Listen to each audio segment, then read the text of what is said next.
지난주 말씀의 결론을 한번 먼저 읽겠습니다. 자, 결단을 내리지 못하게 되면 사람이 사람으로 말미암아 낙심하는 상황에 처하게 됩니다. 라고 말씀을 드렸습니다. 결단을 내리는 사람은 사람 위에 하나님이 계심을 보게 됩니다.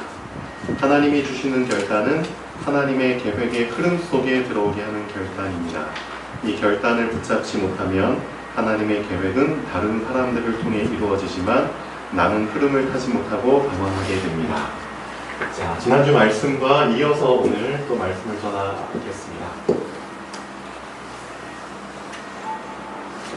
낙담, 낙심. 자, 우리나라 사람들 중에 진짜 낙심 속에 있는 사람들이 많이 있죠. 그 중에 특히 각 대학을 졸업한 청년들, 엄청난 낙심 속에 있습니다. 취업을 하기 위해서 엄청난 스펙을 쌓고 있죠. 그렇죠? 이런저런 자격증을 많이 따면은 취업이 잘 될 것처럼 그런 실오라기 같은 희망을 품고 또 자격증 하나 준비하기 위해서 엄마 아빠 막 쫄라가지고 그래서 학원비 마련하고 그래서 결국 자격증 땄어요. 그 자격증 쫙 이력서에 집어넣죠. 그런데도 취업이 안 돼요. 그래서 점점 이 청년들이 낙심 속에 깊이 빠져들고 있습니다. 이 세상이 엄청 더 크고 무섭고 두렵게 보여요. 그럼 결국 할 수 있는 방법은 세상과 등지는 거죠.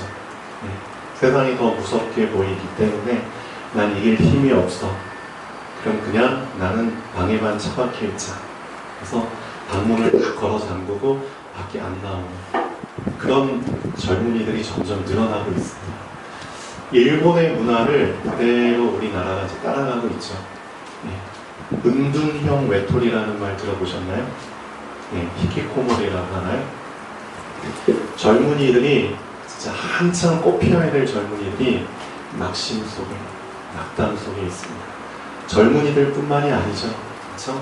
조기 퇴직해가지고 이제 인생 80세, 90세, 100세까지 가는데 퇴직이 이제 60살. 그럼 나머지 40년은 어떻게 하고 살라고? 그렇죠? 나이 어린 친구들도 낙심이라는 걸 빨리 맛보는 것 같아요. 나이 남녀노소 할 것 없이 낙심이라는 것 속에 계속 빠져들고 있습니다. 자, 이 세상이 골리앗처럼 보이죠? 방금 읽었던 말씀이죠. 골리앗 딱 보면은 진짜 이길 수 없을 것 같아요. 약점이라는 것이 안 보여요. 키도 엄청 클 뿐더러 몸도 엄청 건장하고요. 그 다음에 온몸에 갑옷으로 두르고 있죠. 전신갑주를 다 무너뜨릴 곳이 안 보여요. 자, 여러분은 어떻습니까? 당장 또 세상에 나가서 살아야 되는데 이런 낙심 속에 빠져들면 안 되겠죠. 하나님께서 이 낙심을 이길 수 있는 방법을 알려주셨습니다. 누구한테 알려주셨느냐? 자, 다윗, 꼬마 다윗한테 알려주셨죠. 이 다윗이 큰 낙심 속에 있는 사울 왕에게 가자마자 한 말입니다. 그로 말미암아, 골리앗으로 말미암아 사람이 낙담하지 말지니라. 그렇게 말씀하죠. 자, 낙담할 필요 없습니다. 왜 낙심할 필요가 없느냐? 그 이유를 오늘 알아야겠죠. 이유를. 자, 오늘 두 번째 시간입니다.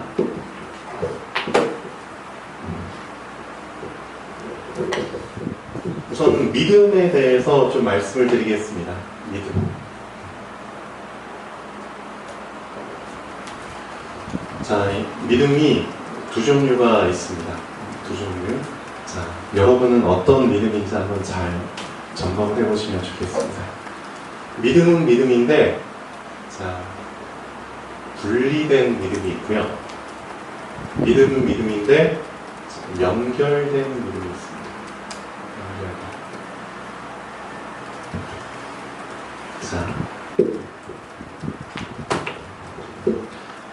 제가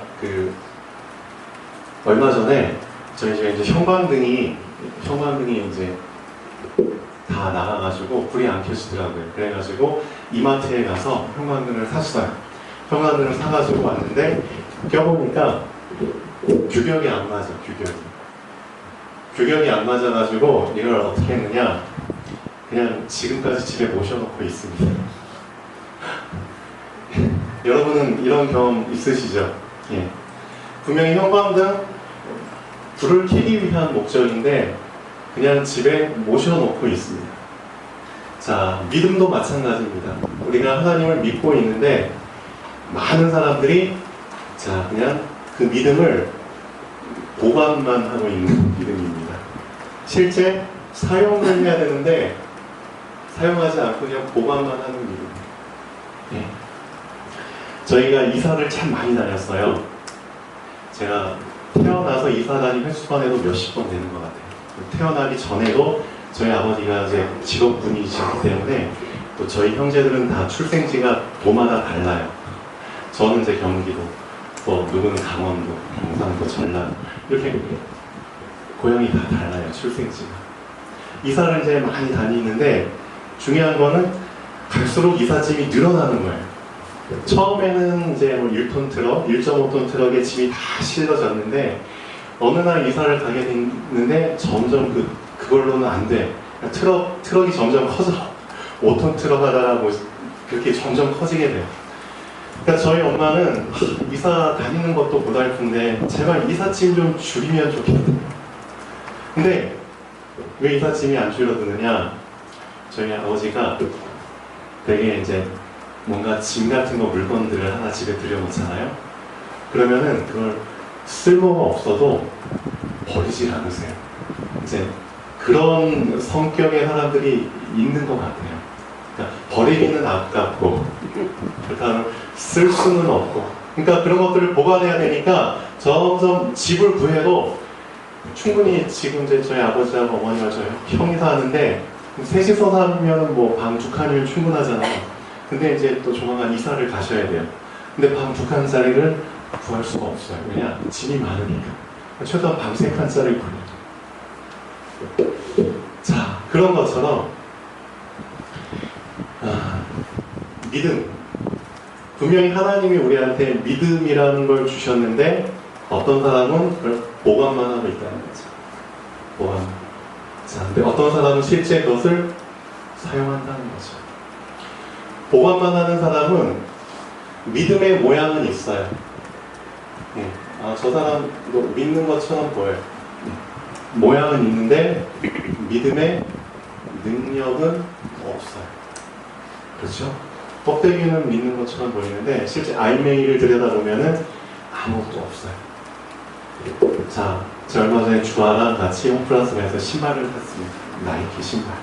자, 신발을 사면은 신발을 박스에 담아주잖아요. 그렇죠? 근데 이제 이런 인터넷 기사를 읽어요. 인터넷에서 멋있는 신발을 이제 누군가를 통해서 샀어요. 직거래로. 몇 개 안 남은 신발이야. 근데 이 신발 꼭 사고 싶어. 근데 누군가 판대. 그래서 이제 직거래로 딱 구입을 했어요. 근데 딱 신발이 왔어. 근데 신발 꽉이 보니까 진짜 나이키야. 근데 뚜껑 딱 열어보니까 신발은 안 들어있고 돌멩이가 들어있어. 그러니까 사기 당한 거죠.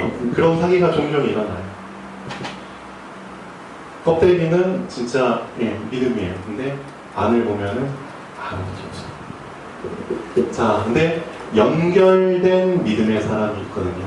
연결된 믿음의 사람은 믿음의 모양도 있고 믿음의 능력도 있다는 거죠. 자, 마태복음 한번 읽어보겠습니다. 8장 5절에서 13절까지. 예수님께서 백부장을 한 명 만나시죠. 백부장. 우리가 다 알고 있는 부분인데 왜 예수님께서 이 백부장의 믿음을 칭찬하셨을까요? 이 믿음이 어떤 믿음이었길래? 자, 그 믿음을 한번 보겠습니다. 마태복음 8장 5절에서 13절까지입니다. 자, 이 믿음을, 이 백부장의 믿음을 실제 다윗도 똑같은 믿음을 갖고 있었습니다. 자, 한번 보시죠. 8장 5절에서 13절.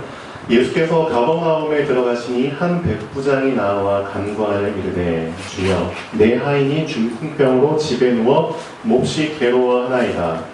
이르시되 내가 가서 고쳐주리라. 백부장이 대답하여 이르되 주여 내 집에 들어오심을 나는 감당하지 못하겠사오니 다만 말씀으로만 하옵소서. 그러면 내 하인이 낫겠사옵나이다. 자, 이렇게 말한 이유가 9절에 나오죠.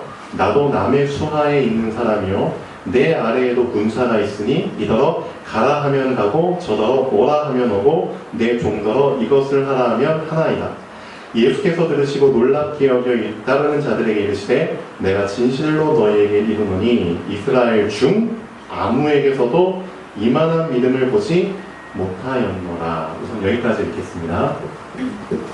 어떤 믿음이었길래 예수님이 놀라셨을까요? 근데 어떤 믿음이었길래 이스라엘 사람들 중에서는 발견을 못했을까요?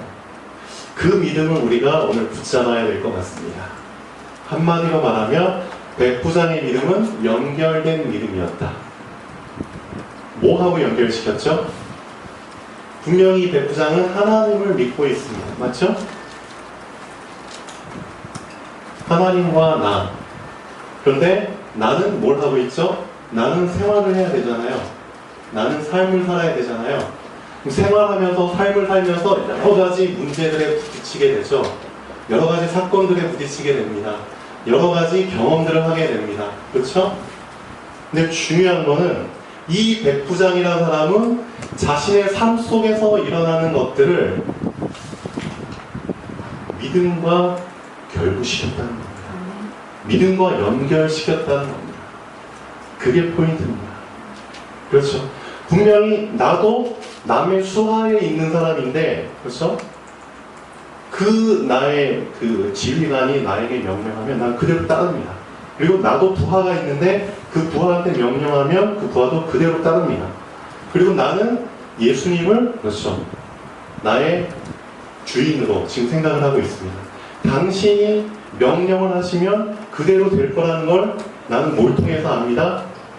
나의 삶을 통해서 이미 경험했기 때문에 그걸 그대로 믿음과 결부시켜서 생각하면은 그대로 될 수밖에 없습니다.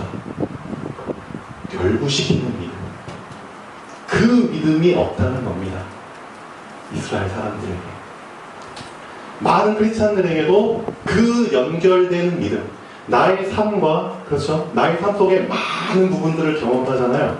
그럼 그 안에 분명히 믿음과 결부되는 것들이 참 많이 있거든요. 근데 그 믿음과 연결을 안 시키는 겁니다. 그러니까 무늬만 크리스찬이에요. 무늬만. 분명히 하나님과 나 사이에 믿음은 있지만 실제 딱 따지고 보면은 다 분리되어 있어요. 나의 삶과 하나님이 다 분리되어 있어요. 자, 믿음 중요합니다. 근데 믿음이라는 거 안에 사단이 자꾸만 뭘 집어넣느냐? 창세기 3장을 집어넣는 겁니다. 창세기 3장의 핵심이 뭐죠? 인간과 하나님을 분리시키는 것. 그렇죠? 이 분리시키는 것이 믿음이라는 것 안에까지 점점 스며들어온 겁니다. 사단이 자꾸만 한 방울 한 방울씩 떨어뜨립니다. 물에 기름이 떨어지잖아요? 다 생활해 보셔서 아시죠? 기름방울이 물하고 안 섞입니다. 근데 그 한 방울 한 방울이 작게 보이지만 날마다 사단이 한 방울씩 한 방울씩 떨어뜨립니다. 그럼 그게 시간이 지나면 한 층을 형성하게 되죠. 그렇죠? 이 층을 형성하게 되면은 물과 물 사이를 아예 분리시켜 버립니다. 그래서 많은 크리스찬들이 지금 분리된 상태로 있다는 겁니다. 하나님과 분리된 상태. 그러니까 하나님께서는 이스라엘 중에 지금 이 시대에도 백부장과 같은 믿음, 다윗과 같은 믿음을 찾고 싶지만 찾을 수가 없는 겁니다. 한번 나의 믿음은 어떤지 한번 점검해 보십시오. 과연 나의 믿음은 실제 삶 속에서 하나님의 뜻과 계획을 발견하는 그런 연결되는 믿음을 나는 갖고 있는가? 아니면 내 삶은 삶이고 하나님은 하나님이고 믿음은 믿음이고 그런 식으로 자꾸만 분리된 속에서 살고 있는가? 분리된 삶을 살게 되면 어떻게 되나요? 자, 근본 대신 하나님과 분리되어 있기 때문에 결국은 이 상태로 가게 됩니다. 낙심. 그렇죠? 오늘 말씀 결론에도 보면은 이스라엘 민족이 하나님께 택함받은 민족인데 어느 순간부터 하나님과 분리가 되어버렸어요. 그렇죠? 껍데기로는 하나님을 믿는 것처럼 보이지만 실제 삶 속에서는 하나님과 분리된 삶을 살아버린 겁니다. 그러니까 이스라엘에 어떤 문제가 오죠? 블레셋이라는 문제가 오죠. 블레셋이라는 문제가 왔을 때 어떻게 했나요? 낙심했잖아요. 그렇죠? 우리가 어떻게 골리앗을 이겨? 우리가 어떻게 블레셋을 무너뜨려? 다 낙심 속에 있을 때 참 아이러니하죠. 이 문제를 누가 해결하죠? 하나님과 분리돼가지고 낙심 속에 있는 사람들의 문제를 결국은 하나님과 연결된 사람이 해결합니다. 참 아이러니하죠. 자, 한번 보겠습니다. 본론 1번. 그로 말미암아 사람이 낙심하지 말 것이라. 자, 다윗은 하나님과 연결된 믿음을 가졌던 사람이기 때문에 당연히 이 말을 해줄 수 있죠. 자, 그로 말미암아 사람이 낙담하지 말 것이라. 주의 종이 가서 저 블레셋 사람과 싸우겠습니다. 왜냐? 저는 하나님과 연결되어 있거든요. 저는 하나님과 연결되어 있거든요. 2번. 사울이 다윗에게 이르되 내가 가서 저 블레셋 사람과 싸울 수 없어. 넌 싸울 수 없어. 왜냐? 내 관점으로 봤을 때, 그렇죠? 사울은 분명히 믿음이 있지만 분리된 믿음을 가진, 쉽게 말하면 기존 신자죠. 기존 신자. 자, 기존 신자라는 단어의 그 뉘앙스가 참 느껴지잖아요. 우리가 보통 기존 신자라고 말하면 어떤 의미가 담겨 있나요? 믿기는 믿는데 그냥 타성에 젖은 믿음. 그렇죠? 그냥 형식화된 믿음.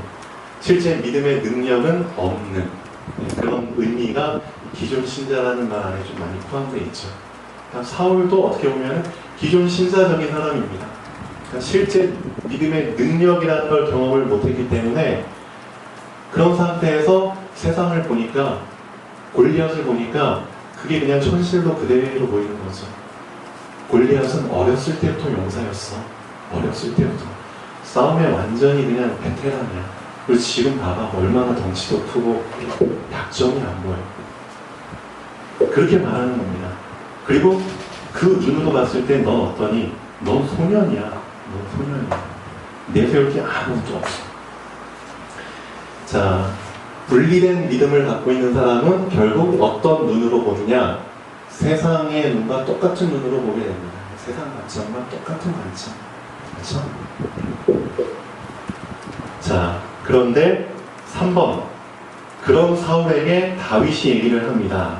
자, 뭘 얘기하느냐? 이걸 얘기하고 있습니다. 백부장의 믿음의 고백과 똑같은 고백을 하고 있습니다. 지금 다윗이. 백부장이 예수님께 했던 그 믿음의 고백처럼 다윗이 사울 왕에게 똑같이 얘기하고 있습니다. 제가요, 양을 칠 때에 이런 적이 있었습니다. 사자나 곰이 와서 양떼에서 새끼를 물어가면은 이런 데 종종 있잖아요. 그러면 내가 따라가서 그것을 치고요. 또 그 입에서 새끼를 건져냈고, 그 곰이나 사자가 나를 또 일어나서 해하고자 하면 내가 그 수염 잡고 그 쳐 죽였습니다. 이런 경험을 제가 갖고 있습니다. 실제 삶 속에서 이런 문제가 일어났는데 그런 부분들을 나는 지금 골리앗 앞에서 적용할 겁니다. 결부시킬 겁니다. 연결할 겁니다. 내 실제 삶 속에서 하나님이 날 지켜주셨거든요. 지금 골리앗 앞에서도 지켜주실 거예요. 연결된 믿음. 그런 믿음이 없다는 겁니다. 자, 그가 그 짐승의 하나와 같이 되리라. 다윗이 4번 보시면 이렇게 얘기하셨잖아요. 여호와께서 나를 사자의 발톱과 곰의 발톱에서 건져내셨습니다. 나는 이런 증거를 갖고 있습니다. 이 증거를 갖고 골리앗 앞에서 또 다른 증거를 잉태할 수 있습니다. 그렇죠? 만들어낼 수 있습니다. 증거는 또 다른 증거를 낳게 되죠. 엄청난 겁니다. 나를 이 블레셋 사람의 손에서도 건져내시리라. 그래서 우리가 지금 붙잡아야 될 거는 하나님과 나와 나의 삶이 연결이 되어야 된다는 겁니다. 이 중에 하나라도 끊어지면 안 된다는 겁니다. 다윗이 보여준 임마누엘입니다. 우리가 다윗을 통해서 좀 임마누엘 배워야 되잖아요. 그렇죠? 배울 건 배워야 되잖아요. 근데 정말 우리가 배울 수 있는 부분은 이겁니다. 항상 다윗은 실제 삶과 그렇죠? 믿음을 계속 결부시켰다는 겁니다. 분리시키는 게 아니라. 근데 이런 다윗에게 사울이 뭐라고 얘기하죠? 사울이 다윗에게 이르되 가라. 어디 가라? 싸우러 가 그럼. 근데 내가 해줄 말은 없고 여호와께서 너와 함께 계시기를 원하노라. 척박하장이죠. 사실 이 말은 누가 누구한테 해야 됩니까? 사울이 다윗에게 해야 됩니까? 아니죠. 다윗이 사울한테 해야 되겠죠. 실제 임마누엘을 누리고 있는 사람이 임마누엘을 놓친 사람한테 해줘야 되는 말이잖아요. 여호와께서 너와 함께 계시기를 원하노라. 이건 다윗이 사울한테 해줘야 될 말인데 사울이 다윗한테 말을 해줍니다. 참 아이러니합니다. 이제 무늬만 그런 크리스찬들, 분리된 믿음을 갖고 있는 사람들의 눈으로 봤을 때는 진짜 다윗처럼 연결된 믿음을 가진 사람을 볼 때는 좀 다른 관점으로 보게 되니까 임마누엘을 누리지 못하는 것처럼 보일 수도 있어요. 그렇죠? 그래서 뭐 묻은 개가 못 묻은 개를 나무란다는 그런 속담이 좀 비슷한 것처럼 오히려 누리지 못하는 사람이 누리는 사람을 걱정해주고 그런 것 같습니다. 자, 그리고 나서 5번 보시죠. 자, 그냥 보낼 수는 없으니까 자기 나름대로의 방식으로 이제 주죠. 싸움 나가려면 갑옷이 필요하잖아, 칼도 필요하잖아, 방패도 필요하잖아. 그러니까 내가 갖고 있는 거 너한테 줄게. 그렇죠? 세상 사람들의 방식, 기존 신자의 방식을 그대로 그냥 갖다 줍니다. 누구한테? 진짜 임마누엘을 누리는 사람한테. 임마누엘을 누리지 못하는 사람이. 자, 그게 지금 상황입니다.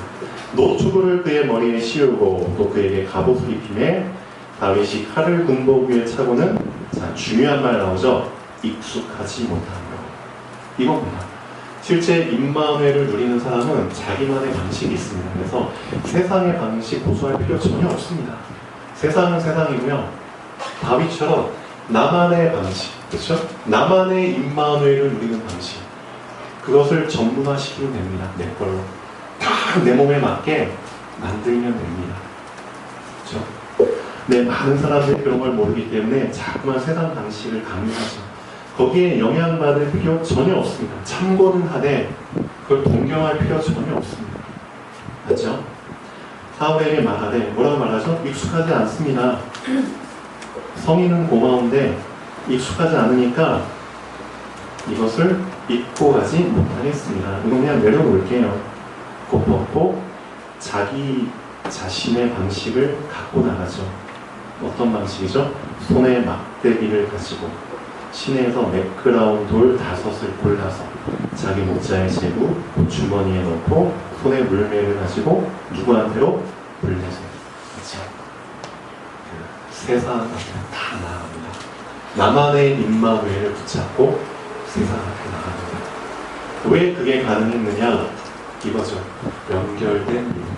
그렇죠? 하나님과 나를 항상 결부시키는 믿음. 이게 포인트입니다. 이 사람은 절대 낙심 안 하죠. 왜냐? 낙심이 딱 들어오려고 할 때 이미 하나님의 뜻과 계획이 보이거든요. 그렇죠? 항상 하나님께 하나님의 계획이 무엇입니까? 하나님 저에게 이런 문제가 왔습니다. 하나님의 뜻과 계획이 분명히 있을 것입니다. 그렇죠? 보이잖아요. 골리앗의 약점 아무도 발견 못했습니다. 근데 다윗은 골리앗 딱 보자마자 딱 스캔하잖아요. 쫙 머리부터 발끝까지 저기 약점이 있다. 딱 발견하잖아요. 그래서 미담. 여기는 투구로 막을 수 없으니까 한가운데. 또 여기가 우리 인체의 약점이 맞아요. 여기 정중함이 큰 충격받으면 급사합니다. 다윗이 혼자 양칠 때 디비 누워가지고 막 시간 설렁설렁 보낸 그런 게 아니잖아요. 그렇죠? 여러분이 다윗과 같은 입장이었다면 뭘 했을 것 같습니까? 진짜 하나님께서 다윗을 준비시켜 주셨잖아요. 저기 멀리서 곰이나 사자들이 와. 그럼 가까이 올 때까지 기다릴 겁니까? 아니죠. 그럼 미리 제압해야죠. 그럼 뭐 연습해야 되나요? 돌멩이, 돌팔매. 엄청나게 연습했겠죠. 그렇죠?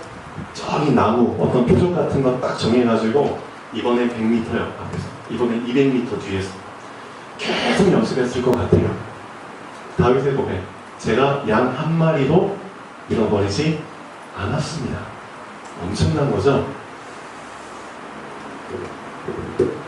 자, 이런 준비를 하게 하셨고, 그 준비한 다윗에게 골리앗의 약점이 보였고, 그렇죠? 돌 한 개로도 충분할 만큼 그 약점을 무너뜨렸습니다. 결론 한번 보겠습니다. 기존 신자의 임마누엘, 그렇죠? 사울왕과 그 당시 이스라엘 군인들, 그 임마누엘과 실제 누리는 사람의 임마누엘, 다윗의 임마누엘은 현장에서 많은 차이를 드러낼 수밖에 없죠. 실제 드러냈습니다. 자, 기존 신사 임마누엘은 껍데기라는 게 드러났고요. 진짜 다윗의 임마누엘은 아니라는 게 드러났죠. 그래서 결론 두 번째 중요합니다. 하나님과 나를 분리시키는 믿음. 그렇죠? 그냥 난 하나님을 믿으니까 그걸로 충분해. 나의 삶까지 하나님이 개입하실 수는 없어. 그런 심리가 다 있잖아요. 그래서 실제 삶 속에서 어떻게 되느냐, 하나님과 나를 분리시키는 삶을 살게 되죠. 근데 하나님과 나를 연결시키는 믿음은 하나님과 나를 연결시키는 삶을 살게 해줍니다. 그래서 내가 어떤 믿음을 갖고 있느냐가 나의 삶에 그대로 드러나게 되죠. 만약에 여러분의 삶 속에서 진짜 낙심하거나, 그렇죠? 이런 상황들이 계속 온다. 그러면 믿음을 먼저 점검해 보십시오. 믿음. 내가 혹시 하나님과 분리된 믿음 때문에 이런 결과가 온 게 아닌가? 네, 거의 맞을 겁니다. 그렇죠? 하나님과 나를 연결시킨 사람은 절대 낙심 안 합니다.